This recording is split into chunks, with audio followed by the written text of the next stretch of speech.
Watch Jasmine Crockett absolutely embarrass herself as she spars with the FBI's Kash Patel. Folks, I think you're going to enjoy this. Jasmine Crockett, she's just all the rage lately, isn't she? People cannot stop talking about her, and consequently, I am forced to talk about her. But that is okay, because she is endless entertainment. So we're going to get right into it. It's going to be great. But first, do me a huge favor, like our video and share it around. That way we can keep bringing you guys this great, hard-hitting content. And as always, Patriots, I'm Rose Darian, and this is Resist the Mainstream. So much today, and I truly don't know where to start. So I'm just going to make sure that we start off with a few facts. So a couple of facts that we need to make clear for everyone is that, number one, Director Christopher Wray, when he was appointed to be the head of the FBI, was appointed by Donald Trump. Now, I will agree that I definitely take issue with a number of decisions that Donald Trump makes, especially when it comes to the people that he decides to appoint to very important positions, including this one, because I did have to make sure that I wasn't going crazy.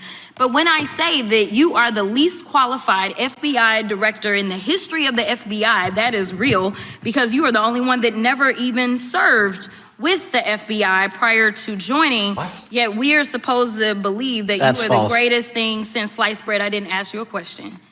Now, what I want to go false. through is to talk about why you are a failure and why, honestly, we just need to tell you bye-bye. I know that you got a little upset and you put on your show for your boss because it seems like you're trying to save your job when it came to talking to Senator Booker yesterday. But let's go through some of your failures. So before you were even confirmed, and I think one of my colleague from Georgia, pointed out that you were already targeting career officials so that you could direct illegal firings. Mind you, these cases that you were so upset about, which are the ones tied to Trump, the cases came through his handpicked FBI director. And frankly, when people sit around and say things like, oh, you know, we're happy because now we feel safe. I don't know who feels safe in this country except for the white supremacist. The white supremacist, singular. Do I even need to explain why she's an idiot? I mean, who is it? Can you name that one white supremacist who you referred to, given that there was no S at the end of your phrase? Anyways, going back to what she said earlier, she's totally lying when she says that Kash Patel is the only one who has to serve with the FBI. First of all, he has worked with the FBI. He was a DOJ prosecutor. So that's stupid. Just because he wasn't an agent doesn't mean that he didn't work with them. That aside, there have been multiple FBI directors who did not work as agents before becoming the director, including the first one ever, J. Edgar Hoover. He's the first FBI director ever. He wasn't an agent, which I mean, that makes sense. Okay, people say, well, duh, the FBI just started. Okay, let's go more recently. Robert Mueller was working with the DOJ and was not an FBI agent of any sort before he became director. Same with James Comey. He was a DOJ prosecutor, just like Kash Patel.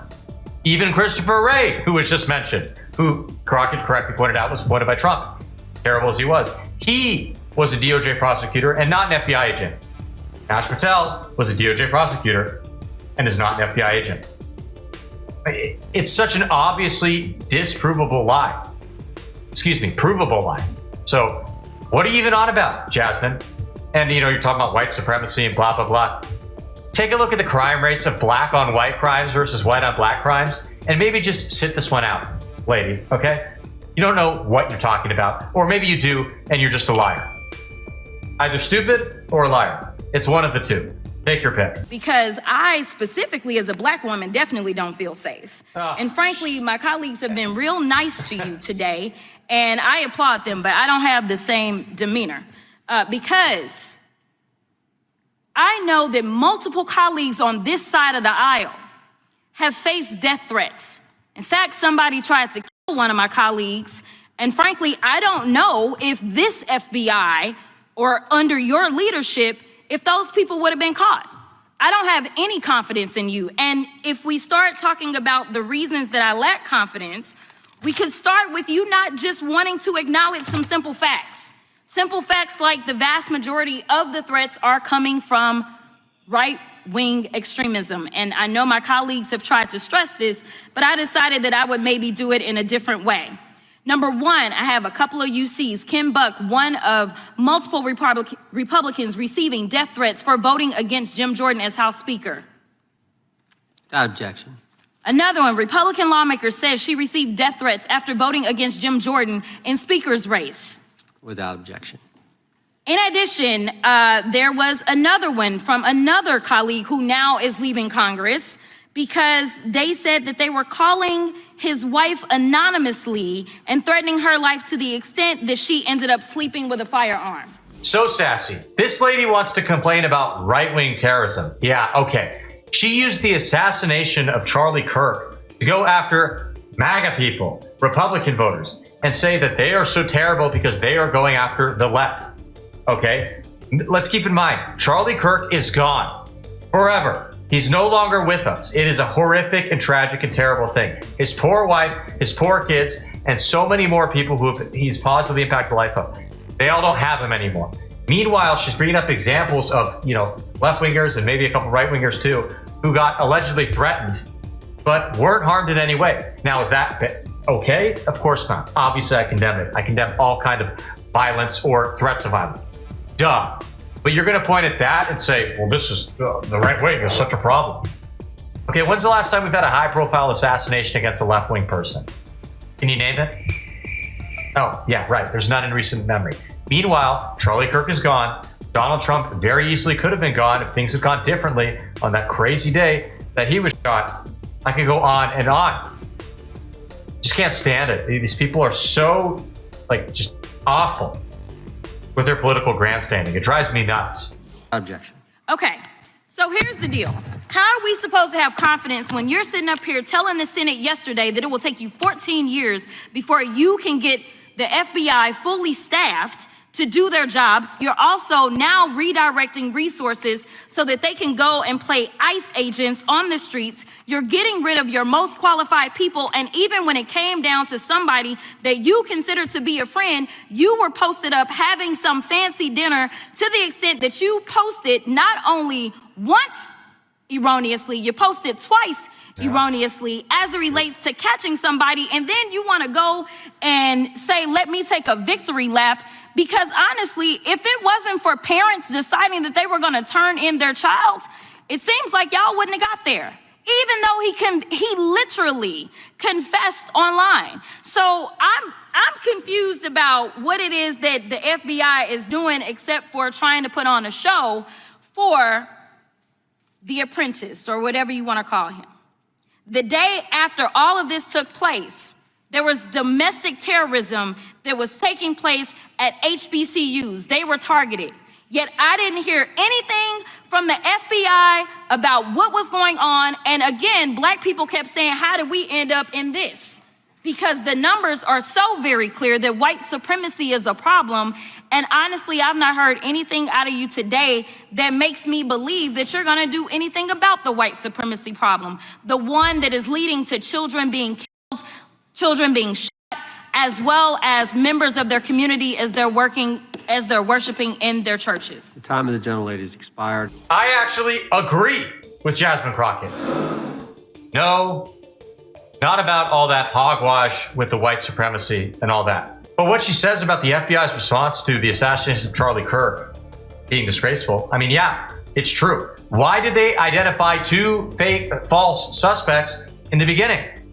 The first guy even admitted that he purposely created a distraction to help the shooter get away. What's going on? Are we investigating that connection?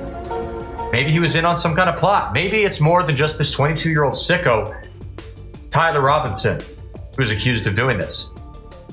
And we're not getting any answers on this. How did Tyler Robinson not only A, get away undetected for 5 days, but B, do it in a situation where it shouldn't have been that easy? He drove 3.5 hours home. Okay, that's after he jumped off, brought his really long, big rifle with him, apparently ditched it in the forest, because that's what people do when they get off scot-free. They just ditch their rifle in the forest, leave it in a bush to grab it later or something. He was clever and crafty enough to get away with all of that, but then goes and confesses it to everybody online on Discord. And by the way, did you know that Discord first said that the plot wasn't planned on their server? Yet then later these messages come out of him confessing it. That's a little bit weird. Why isn't the FBI addressing this? They should be talking about all this and they're not. Why? So yeah, in that sense, Crockett's right. There's something weird about that right there. Maybe she isn't right for the correct reasons and she's a jerk, but something is stinky. Anyways, let's see Kash Patel's response to all this. Do you care, before I launch into my line of questioning, to respond to Ms. Crockett from Texas on that very elaborate and theatric display? Here's what I've learned in my government service. I don't give a damn what they say about me as long as I'm succeeding in the mission. We're succeeding in the mission because the men and women of the FBI have never been empowered to do more work and to hit the streets harder than by President Trump's authorities and resources he's given us. And so all I care about is that we are capturing more child predators than ever before, taking more drugs off the streets than ever before, that we are capturing murders at a significantly historic rate, and we're delivering this country the lowest murder rate in recorded history. That are facts that you cannot dispute. But you can come at me all you want. I don't care. Thank you, Director, for that. And we appreciate your service. We appreciate the results speak for themselves, I think, pretty plainly, and your commitment not only to results, but to transparency. So we do appreciate that. That are facts. I'm just giving the guy a hard time. There were definitely some good points in his response. So I do appreciate that. With all that being said, everybody, what do you think about the video? I want to hear your thoughts, so make sure you comment below. And also, if you haven't already, hit that subscribe button.